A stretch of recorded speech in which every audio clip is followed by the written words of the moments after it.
Come join Melissa and her guests on the Chats from the Blog Cabin podcast. From North Carolina, this podcast will have you feeling like you've known these folks for years. Listen in as they chat about life, culture, current events, and more, all with a special Southern flair. Curl up with your favorite beverage and get ready to be entertained. Tune in now for a unique experience that's fun and insightful.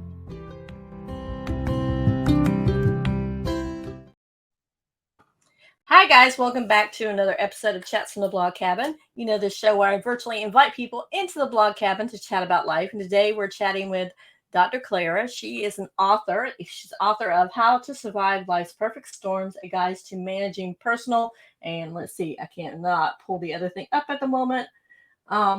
Personal, basically everything. And I love how you have a different, unique approach to self-help. So before we start talking about your books and everything else, tell us a little bit about yourself and how you got into this. Yes, thank you so much again for being invited. And yes, it is a guide. The book is a guide to managing personal, career, and relationship transitions. So it's really a transitional guide. And I got into this self-help variation about 15 years ago, when one day to another I realized that I'm really sick and tired of my drama. I am the youngest of three. I am ultra sensitive. I had millions of triggers. And I also started to get sick, which I didn't know why I was getting sick. So that's another part of my journey. So I had physical ailments, I had emotional ailments. Stuff just wasn't working out. And I started to look at, after blaming everybody else, I was blaming all the self-help literature that I took. I tried to study this, study that, nothing helped. And then I realized that instead of blaming other people, other sources, maybe the drama is in me. And I started to look at some therapies that I applied on myself. And I realized that as I was gradually cleaning out the energy system of my body that created the drama, more and more I became balanced. I became much more objective and calmer. Now, the big loss with that was that I didn't have those emotional highs and lows anymore. So, of course, the loss is not having the emotional lows, but not having the emotional highs. And one of the things I realized in my drama, that we are really addicted to the adrenaline that the drama creates. So you almost have to go through a withdrawal process to be able to overcome. And that's maybe the hardest thing that I noticed with my students and my clients, is overcoming that withdrawal. So that's how I started. So what was the aha moment for you when you said, okay, I got to get over my own drama? What was the moment? Yeah. So besides being a professor and teacher and author and all that stuff, I'm also a still competing multi-championship winning athlete. So one of my biggest issues, and right now I am up to 6, 7 different sports that I'm competing in, that I have competed on one in. And I'm not telling you this to brag. I'm telling you this to understand, and to your audience to understand, that there's a way to start winning without focusing on the outcome. And that's what my second book is actually all about. And so I got to the point in one tournament that I wanted to win so badly, because that would have completed what I called my grand slam. Because in this particular club, no man or woman in the history of this club, and it's like over 100 years old history of the club, would have won all the championships, the tennis, the platform tennis, and both golf championships. And when I was trying to reach this last goal, I just constantly choked. And you have no idea how many hours I spent practicing the skills. And in the moment we got to competition, I crumbled. And that's one day I crumbled one day too many times. And I just looked in the mirror at that night. My eyes were absolutely cried all afternoon. I actually ran in the golf course and I'm a grown woman, right? So it's not like I'm 10 years old. I'm a grown woman. I lose, and I run from that hole all the way back to the clubhouse crying. And it's not because of the loss. It's because of not knowing the answer. How the hell can I help myself? Wow. What were the reactions of the people around you when you started running off crying? Again, I already had the reputation of being a drama Mm, queen mm, because many of us perfectionists, I can gladly claim myself to become that I am now a recovering perfectionist. You will never recover fully, but I'm a recovering perfectionist. So at least I catch when I have that feeling when my heart just really pulls together and my stomach contracts. mm, So bottom line is people were not surprised. They mm. were a lot more surprised when about 6 7 years later, when I started to come back to compete on that level, they saw an entirely different person. And that's when my success really started, because I was able to show and role model what truly playing life, playing golf, playing anything in your life is supposed to look like. Wow. And I can imagine the shocked looks on their faces. We're like, oh no, she lost. What is she going to do? And then you were like, even killed. Even in the loss, it was I was I wasn't faking it. I really wasn't faking it. That was definitely a definite switch, but it took time. It took time and hard work to it's literally what I call is to be a detective of your soul. Mm, And you have to get the problem. I see, and I know that you know this, and your audience probably knows this, that until you really are in pain, whether it's physical or emotional pain, you're not going to make the switch. You're not going to take the consistent steps. And that's the hard part. You're looking for the quick fixes. And that's where I think also self-help goes a little bit in the wrong direction, because it's promising fairly quick fixes, but there is no quick fix in the emotions and in your psyche. I love that because a lot of people do think we want it now. We want everything done now, especially in American society, that we want things done our way and we want it done ASAP, regardless of anybody else's timetable. Yes, I noticed that I'm Hungarian. I was born and raised in Hungary, so I was given the incredible chance to make my success in two continents. So I was already doing very well in Hungary when I decided to come over. And I recognized, this was one of the first things that I recognized, that people in America, one of the reasons why America is so far ahead of many other countries, most other countries, is because they are driven. They are driven. And I love that driven part. But that part of being driven is also has that immediate gratification. And if you don't have that immediate gratification, then you just lose sight of the beauty of the process. And I feel that finally we are starting to go back. We needed COVID, we needed some really significant hits. And now with the economy and all that stuff, to give a little bit of a push toward understanding yourself, understanding your child, understanding your husband, understanding what you are living in. Is this the right choice that I made 20 years ago? COVID showed us. Was it the right choice or not? It showed us. So it's a very interesting journey, and we all fall into the immediate gratification, but we have to understand eventually. Hopefully, the older we get, the wiser we get. That's not going to be an answer. So, what led you to write How to Survive Life's Perfect Storm? So that one was the book was in me for a long time, but the biggest reason was when my father, out of the blue, well, I mean, he was 89, so it wasn't out of the blue, but he was really fairly healthy, very strong Hungarian stock, and he was ailing to a certain extent, like he had eye problems and problems with his movement, but he was still doing well. And in 2016 October, I got the phone call that he fell and he's in the hospital and they're not letting him home. He's in such condition that literally within 24 hours, he was in such condition that the doctor's not letting him home without us setting up a 24/7 care. So I immediately, being a professor in university, and I'm never practically, knock on wood, never sick. So I had a lot of sick days.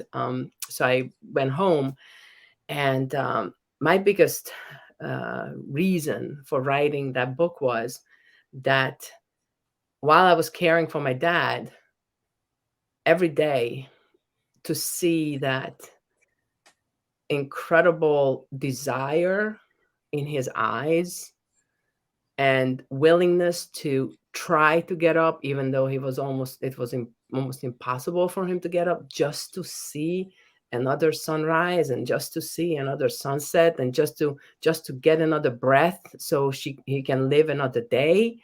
That incredible desire for an 89-year-old ailing man was telling me that I got to do what I was meant to do. Mhm. 100%, not 20%, not 60, 100%, because I know I'm going to be like my father. I'm going to try to fight for every breath. So why don't I use the breaths that I have now to the best of my ability, to the most of the people around me, and hopefully humanity. And that's just literally switch something and said, okay, get off your high horse, sit down and write down at least this book, and then we work on something else. So that was my biggest thing is to write that, so I don't keep my song inside me. And then the other part was also that a couple of years before his passing, we had a conversation, and my father was a very accomplished physician, and I actually didn't realize until his death that he was actually an outstanding writer. I didn't know that. He never showed me his writing. And I always felt that when I was publishing articles, because for my job, I had to publish articles in different magazines, professional magazines. When I was publishing articles, he was a little bit cold about it when I was telling him. So it turned out that he was actually jealous of me, of getting published, of being brave enough to get my stuff out there. Although it had nothing to do with brave and being brave, it had to do with the fact that I had to. Um, Uh-huh. and so I just didn't. He sort of, in my eyes, he sort of died with his song in his heart, Mhm. and he never sang it to the world. And I got to read it, but it was so full of poetry, and it was so beautiful. I felt really sorry that he didn't sing it, so I sort of felt like I need to sing it for him. Do you ever think to go back and maybe publish the book later on, the book that he wrote? He didn't write book. He wrote pieces. He wrote Oh, pieces. So I I'm I'm not sure it's I got to talk to him about that. And I have to say that he came back to me one time, which is really, really weird, but it is what it is. For a long period of time, he sat next to me, not long after he passed. And we talked about a bunch of things. And I asked as many things as I could, but I haven't been able to call him back since. So he's probably out there windsurfing, having a good time, and it has no desire to talk to me anymore. He sees me doing fine. But I'm not sure if it's my place to do so. okay. There are a few quotes from the book that I want to talk to you about. One of them is I totally like this totally flipped the switch with me, and it says, what if you could look in the mirror and see the weight that you gain not as something to hate, but as something to cherish and accept as one of the most amazing aspects of your womanhood? I was like mind blown when I read that part. Hmm. Yes. So in 2015 was the last year when I looked the athlete, the thin, strong woman that I always was in my life. And then suddenly, of course, menopause hit, the hormonal changes hit. Then all the stress was getting worse because of my father's situation. So the weight started to pile up. But really, the hormonal change was the one that really made the difference. And I noticed that, and I started to look at women differently, obviously, because I started to see that I'm starting to be like them. So what is going on here for us? And I also started to see that women were fighting and fighting and fighting the weight.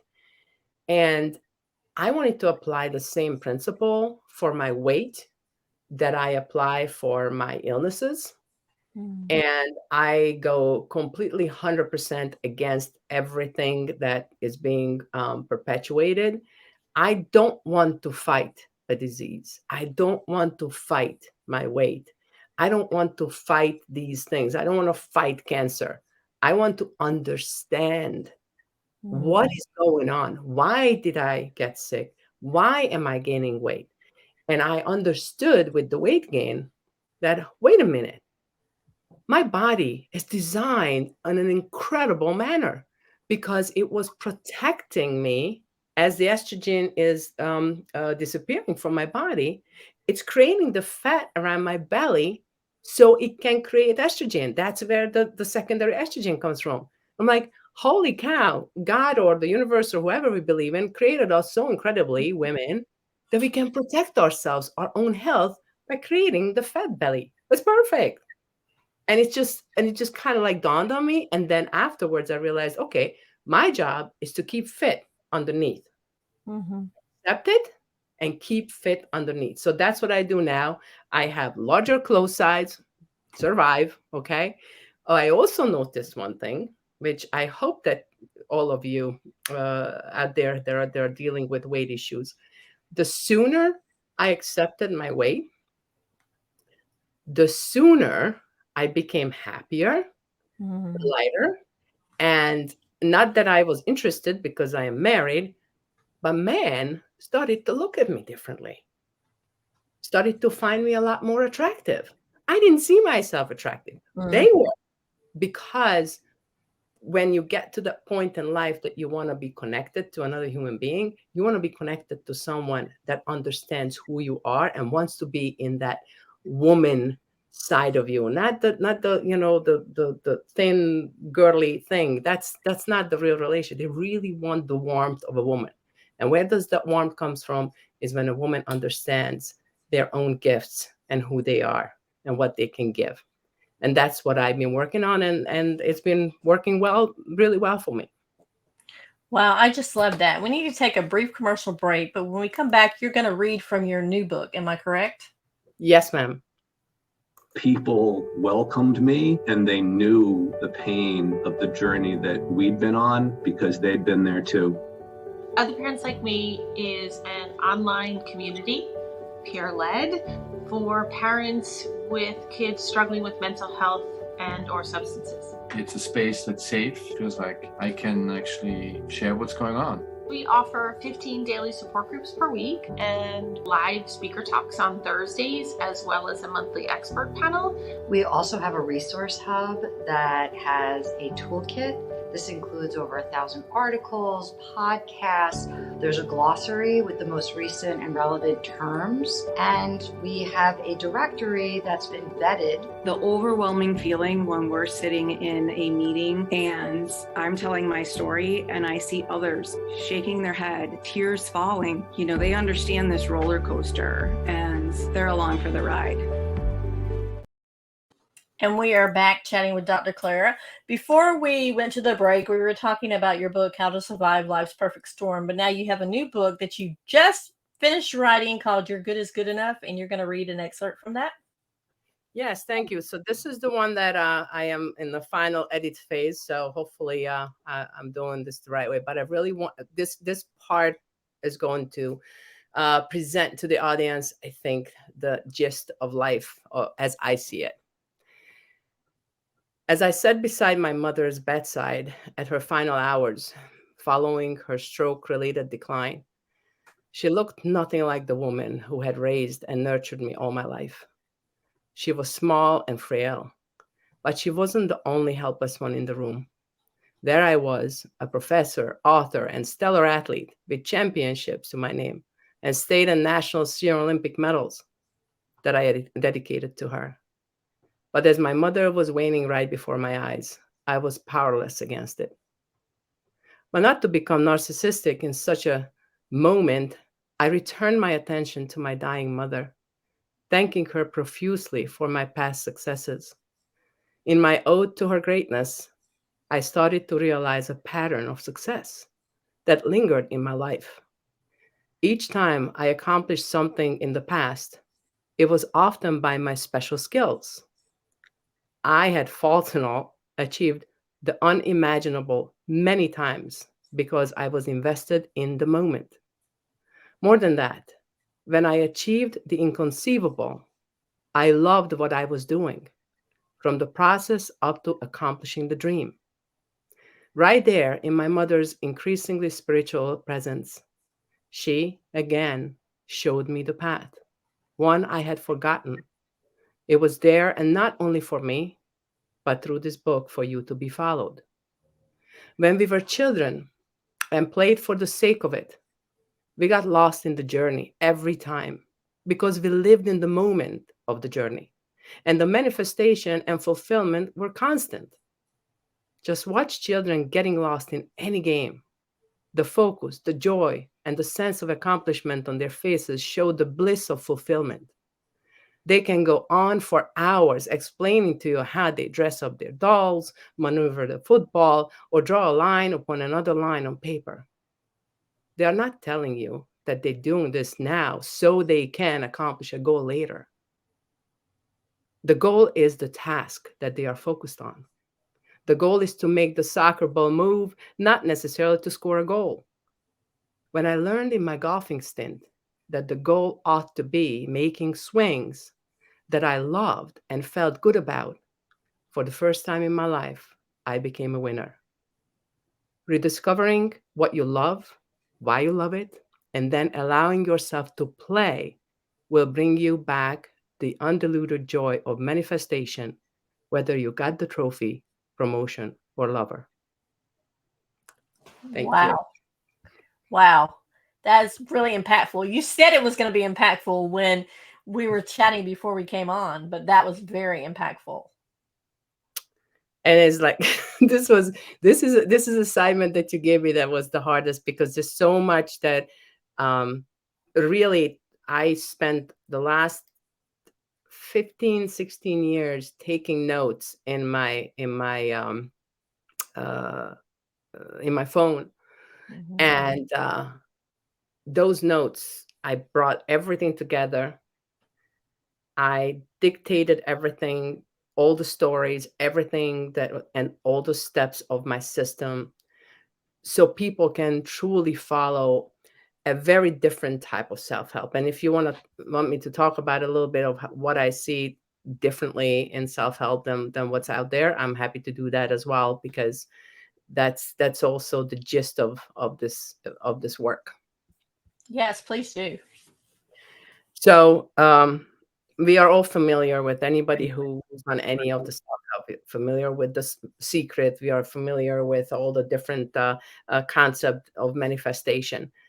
And what I noticed is that the majority of the time when we are working with this, we are working on trying to fix our weaknesses. So one of the major faults that I found is that we are always trying to fix our weaknesses.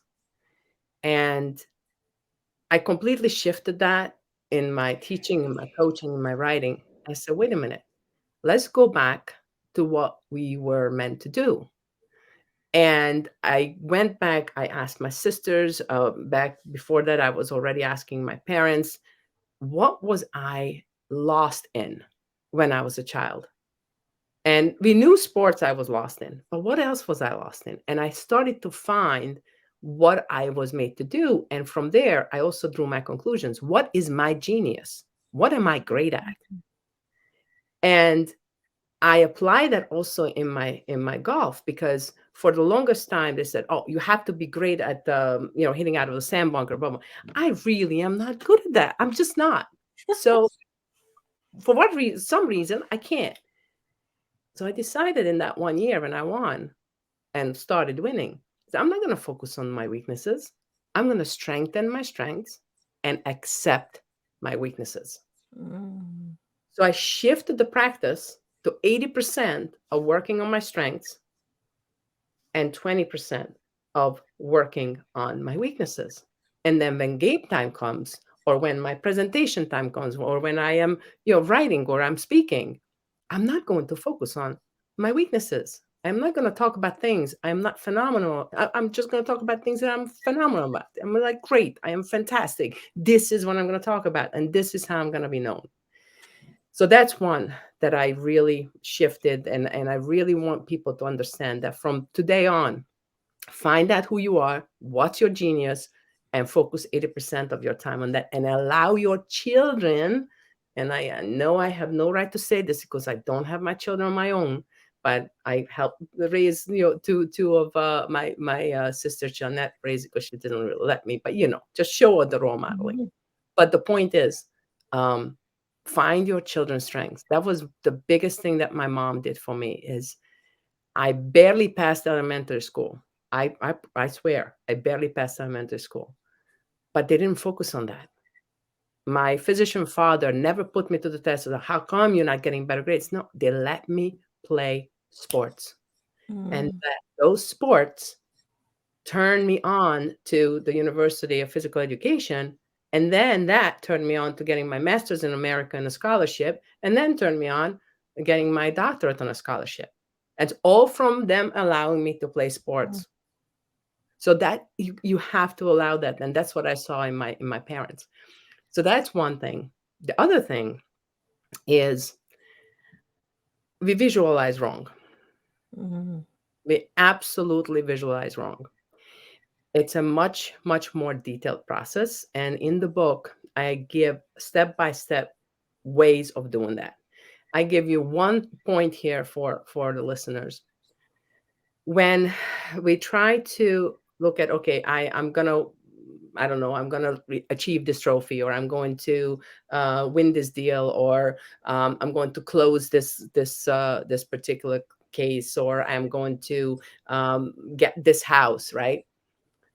When we start the visualization, the proper visualization is going to take at least a month of daily visualizing on that same task. And the reason why it's going to take time is because every time you look up that in your mind what you want, there are going to be those little tail enders that, yes, I want $1 million. And you see the money in front of you and all the stuff.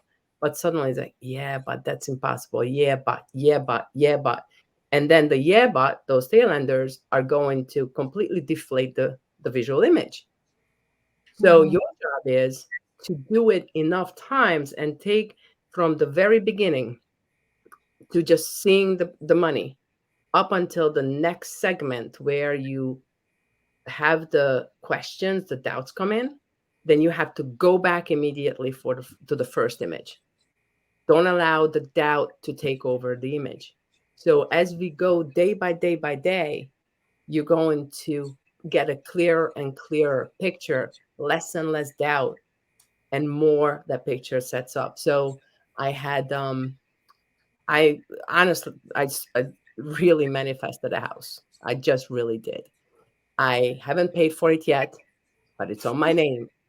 So how I did it is I literally I meditated on, I want this house. I allowed the universe to tell me how I'm going to get this house.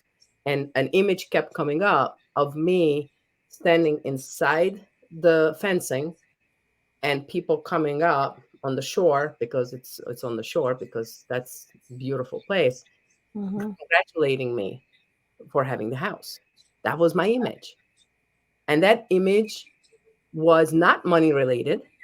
That image was not like house. That was a feeling related of joy, of happiness. And that was believable. It was a believable picture that I am standing in front of a fence and people congratulating me. Much more believable than seeing, millions of dollars coming at you. Yeah. So it's a very, I explain it in the book, obviously a lot better, but it's just a very, very interesting step-by-step process, and we're not doing it right. And that's why we are all, we really don't believe in manifestation as much as we should. I love that. I love the fact that you said that the doubts come in. A lot of time people sit with their doubts instead of going back to that first image and saying, okay, this is the image I'm going to focus on, instead of focusing on what I can't do, focusing on what I can do as well. And I think that's where a lot of people get hung up at. And thank you for pointing that out, because that's an outstanding point that you're making, that they sit with the doubt and then they give up instead of going back to the point where there was still that exhilaration and staying in that one during that day. Mhm. And then see if next day I can get to the next point. It took me about 6 weeks to get to that with my trophy, because I've never intentionally won a tournament like that. I had to play against a woman who had played golf since she was in the crib. Mhm. On paper, I had no business winning it. But by the time we got to the qualifying, I told back then my husband, I said, I'm going to win the championship. And he's like, oh my God, don't predict, because predictions don't come. I said, I'm not predicting. I know. Mhm. But you have to do the work before you know. And start small. Start with the smaller believable things, where you have, let's say, 30% doubt and 70% of that exhilarating image. And then once you understood the process, then we can go on to the bigger things. I mean, it took me 6-7 years of consistent conscious manifestation to now know that if I want to manifest this, like my next one that I want to manifest is a Bentley. That's my next one for next year. Ooh. I want to Ooh. manifest a Bentley. I love how you said it's a conscious effort to do that, that you have to, be focused on that. Because a Yes. lot of people, they will do vision boards, or they will say, I'm going to manifest this, and then they don't do anything about it. Yes. So that's the other part that I think people misunderstood. The concept of manifestation is, well, am I doing something about this, or am I not doing something? Or do I do action or not do action? Okay. It's not about not doing the action, doing the right action. So I always say this to my clients. I said, don't act from perspiration, act from inspiration. Mm. So when you feel like it's hard work, that's perspiration. Wait for the inspiration. Yeah, but I can't wait. I said, no, trust me. If you do the work, this is the task. This is what I want to accomplish, whatever it may be. If you do the daily work of thinking about it, meditating on it, every single day, you are going to be given a tool for the next step, for the next step, for the next step. But the key is, and it's a very important key in manifestation, is this something that you truly want for yourself? Or is this something that you think you should want for yourself? Or are you listening to society telling you that you should want this for yourself? That's the key. And that's where we always go back on step one, is finding out who you are. So in my system, we always go back to that step. And then we do the next step when we figure out what are your triggers that take you out from your genius zone. Because once you are taken out of the genius zone, then you start acting like how society expects you to. Then you're going to start thinking about how society expects you to think. And that's when you start to visualize about tasks and goals that society makes you think you should have. So you got to go back to square one. That's like a mind blowing right there about, asking yourself, is this what you truly want? Because I think a lot of people want to keep up with the Joneses, but that's not really what they want to do truly. They just, and they get so stressed out over that, about, oh, I want to have a house like them, or I want to have this like that, when that's not truly what they actually want inside. Exactly. Took me, I'm 54 years old now. I'm going to be 55 this year. And I never wanted a house. I never cared about, and finances in general. I never been, materialistic in any sense. But in May, something hit me, and I remembered that my mom always wanted to have a house on the lake, and we always. I spend my whole life, like, I'm gonna retire to Hungary, to the lake. So it was also a long-term investment idea, but it wasn't anything about the investment. There was a spot on the lake, exactly a spot between just two houses away from my best friends, I just knew I wanted a house there. Now, every 30, 40 years is when a house like that becomes available. Every 30, 40 years. Mm. So my friends are like, you're not, it's not going to happen. But not even this strip. I wanted in this strip, right in the middle of that strip. And then 2 weeks later, a friend of mine calls and says, I don't know what you've done, but this house is available. Mm. Out of the blue, they're selling it. And I'm like, okay, no problem. I don't have the money for it, but at least we have the house. So I had no money for it. So then the next 2 weeks was all about meditating. Who is someone, because I went through the whole process of bank loans, this and that, and being a Hungarian citizen, I could got some bank loans. I said to myself, I said, who is a person? Is there someone out there that knows me, that knows that I have the financial capability of paying back, knows that the blah, blah, blah, blah, blah, and would have enough money to lend me that large amount of money? And one Friday morning, kaboom, it jumped into my head that this friend of mine inherited a lot of money because his mom passed away. And I was like, okay, I picked up the phone and I said, listen, I know it's a very strange offer and a request and so forth, but can we talk on, this weekend? Because I'm going back to Hungary on Monday and I have a request.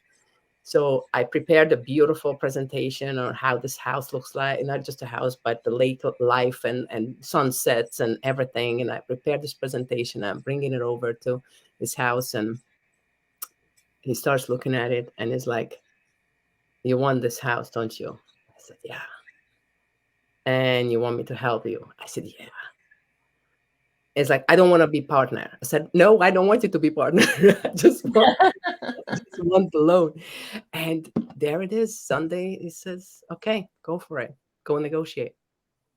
And Wow. again, I am paying back the money, but on a very, very, very, very friendly term. And I can pay it back as long as I need to pay it back. And I understand that it's weird, but we can, and this is now my house, where my nieces with their children, and they were coming up, it's like, oh my God, Klara, this is so good. They can upstairs and downstairs, and we are right on the water. And, yep, and it's all because I really wanted it. Now, how many people would you have come up with the idea, manifest the house, then, and just to add another layer, told you 30, 40 years, every 30, 40 years, a house becomes available. While I was negotiating, get this, on the other strip, like 500 yards over, another house became available for sale. You know how long that house was available for sale? No just, idea. Just during the time I was negotiating for this one. Like 3 Wow. days after we signed the contract with this one, and obviously I used the other house because the other house was in much better shape. It was brand newly done, blah, blah, blah. I used that other house for my negotiation. You can't make this, what up. You can't make it up. And I love the fact that you thought outside of the box too. A lot of people, when they had gone through the bank loans and they said, no, you can't have this house, you didn't give up. You still continue to, okay, what are some of the other ways that I can make sure I get this house? Yeah. I meditated on it. But again, important. Is this something that you truly want? What's the reason behind that? Because so many times I have people, wow, I want to win $1 million or I want to win the lottery. Why? Why? Tell me why. If you tell me why, and you can tell you why, the doubts are going to disappear. But until you can define the why of what you want, you will not be able to, the doubts are going to be just piling up. Mind blown again. Now, you mentioned earlier, and you also mentioned in the book, the Life's Perfect Storm, or How to Survive Life's Perfect Storm, about your health and how, going through having all that drama and then learning to go through to get rid of the drama, how the drama took an effect on your health. So let's talk about that a little bit. Yeah. So since then, I learned that anything. So one of the biggest things that I learned the last 15 years is is through the understanding that we have our longest nerve in our body called the vagus nerve connects our mind, our brain, with our gut, and it has the connections everywhere in between, lungs, heart, so forth and so on. And I realized that everything that you think is going to affect your gut health. Your gut is the house for your immune system, essentially. So when your digestion is not, speak and spam, perfect, then you are playing with fire, low grade fire, and then time to time and later in life, big, darn, tower fire. The other way is when you eat something that your body rejects, not rejects in an allergic reaction, and then you know that you can't have peanut. No, the rejection is in the form of a low grade inflammation. So your body rejects it. Then what happens is that food is going to affect your microbiome, and that's going to affect your thought process. And once I understood this combination, that holy cow, and this is something that has been out there for centuries. The whole Hippocrates pointed out that all illness begins in the gut. But it took me the point of figuring out that once I started to clear out my mind, I was still sick. And that sickness was still, creating problems in my mind. So I went to the doctors, and apparently I had thyroid problems, thyroid symptoms. I had what's called a hypothyroidism. So I was getting to be nasty. I was short-tempered. I was just really not myself, and I was exhausted beyond belief. Like I would get up in the morning. Me, the ultimate teacher who just loves to teach, I didn't want to go to work. I was like, holy cow! I don't want to go to work. I don't want to go teach the students who I love. And that's how I knew that it was a problem. And so I went to the doctor. He took the test, blah, blah, blah.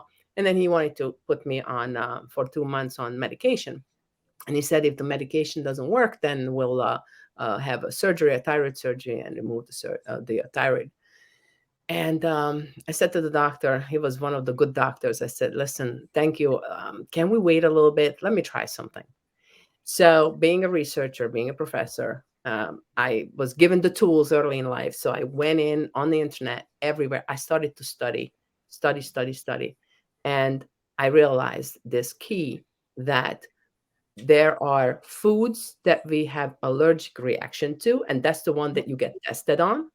But there are a lot of foods that you don't have an openly allergic reaction to, but you have an sensitivity to. And that sensitivity creates inflammation in your system. And that inflammation, depending on where it attaches to the brain, it attaches to the heart, it attaches to the lung. It starts to create problems in those areas. And inflammations are now starting to show, study after study, that inflammations are one of the root causes of these illnesses. So where do we get the inflammation from? We get it from our gut. So what I did, I do not recommend this to anyone who's listening to me, okay, right now. I love that, how you preface that. Okay. But what I did, being crazy, is that one day to another, I said, okay, nothing. I'm going to stop. I stopped all dairy products. I stopped all sugars. I stopped all alcohol. Oh, giving up my beer was so hard. Especially during my golf, because it's just something about the beer, right about the 15th hole, that you really want it.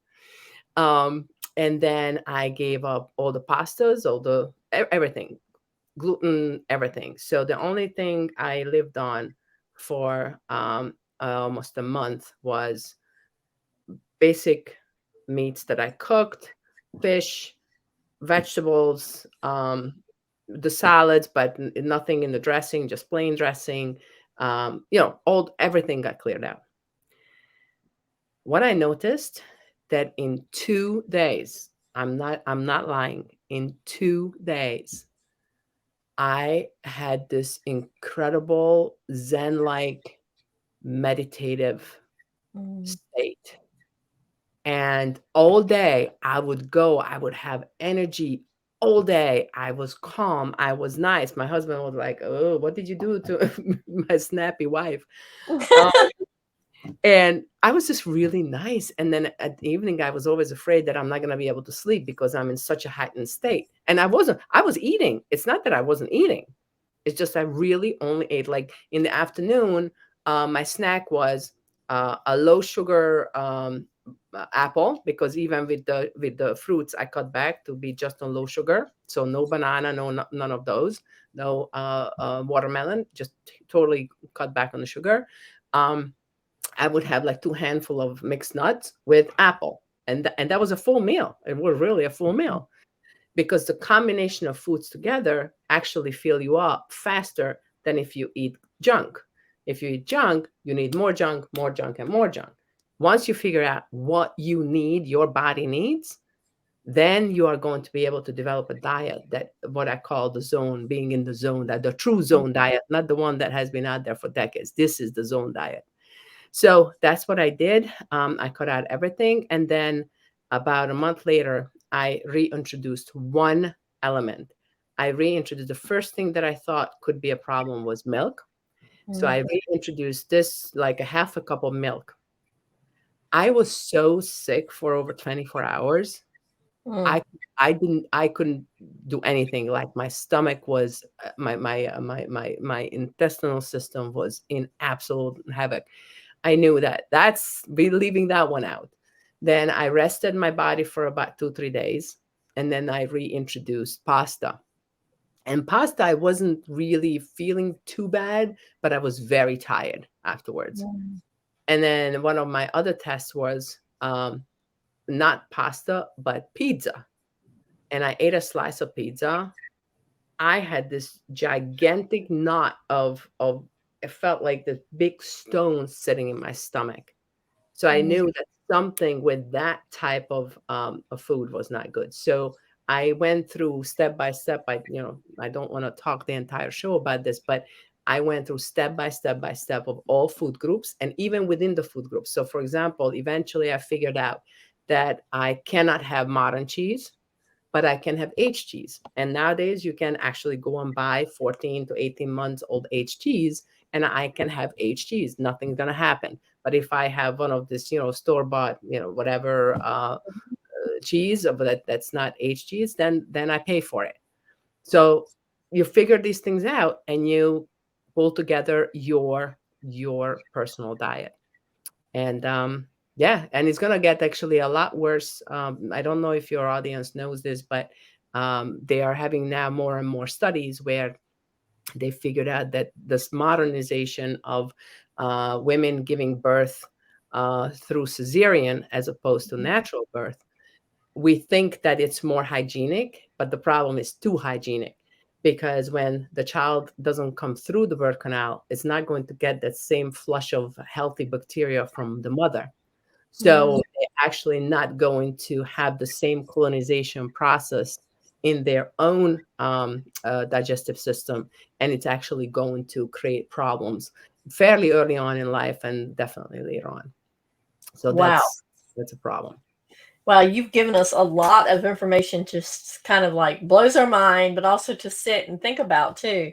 Our time is almost up. Is there one last little nugget before we talk about where people can find your books, as well as where people can find you, that you want to leave us with? Yes, if I may say one more thing, and it goes back to the triggers that I mentioned before. So we have a tendency, because we are human and we don't like, especially perfectionists like us, we don't really like to be wrong, right? So one of the things that I noticed that people accept their triggers. So when you get triggered, it's just me. I just respond like this all the time. It's not a big deal. I'm like, no, it is a big deal, because every time, let's say somebody looks at you the wrong way, or somebody uses a wrong tone of voice, or you get into a situation where, if you would have been talking to this person, you would have been fine, but having that other person in the room, you freeze. That's a trigger. If you don't examine your triggers, you are going to give your power away every single time. So when you get triggered, I just want people to just look at maybe the next couple of weeks, every time, just look at your triggers. Look at and listen to what they tell you, because it is your responsibility to get those triggers muted or even eliminated. But definitely is your responsibility to understand it, because if you get triggered, every time you get triggered, you have a cortisol shot going into your vein. And that cortisol shot is going to create problems after problems. So everything that seems like a small thing, it's a big thing. Wow. So where can people find you at? Yes, the best one is actually you had up, which is a speaker at KlaraGubacs.com, because that's the best place. But anybody is interested, I have my email, Klara Gubacs, KlaraGubacs @gmail.com. Just shout out, personal, let's talk. And if anybody knows anything, I love to speak, as you can tell. I can't shut up. And I actually get to be fairly funny when I get on stage. So, I love stages. So if anybody looking for a good speaker that gives some good stuff and inspires, let me know and reach out to me. And your book, How to Survive Life's Perfect Storm, A Guide to Managing Personal, Career, and Relationship Transitions, we can find on Amazon. Can you also get it on your website as well? Yes. Yes. And we also have the verbal version as well, the audible version. We have a fantastic voice. I can't wait to give this man my second book. I'm working on the second book. Don't ask me for deadlines on that. I'm working on it. And if anybody reaches out, I will let them know. That's what I was going to ask you about, when the second book was going to come out. So you actually answered that question. Well, the hard part is that I also have to care for my husband, who has stroke-related dementia. So it's a lot of work to do my work, this work, speaking, and that, and manifesting houses. I mean, I'm busy. Yeah, you're busy manifesting houses. I love that. Well, Dr. Klara, thank you for coming on and for sharing about your life and the mindset changes that you made and your aha moments that actually gave me some aha moments as we were chatting. And I hope it gave some of the people that are listening and watching some aha moments as well. Thank you so much. I really appreciate you inviting me. And I really do appreciate what you put into this program, because I don't know if your audience knows, but what you have pulled together behind the scenes is rare.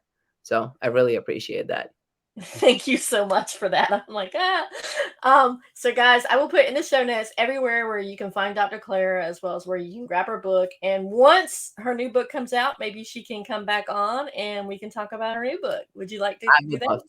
I would love to. I would be happy to. Now you give me an incentive, because I love talking on your show. You give me So guys, we will see you on the next chat from the Blog Cabin. Be blessed. And most importantly, remember, keep chatting.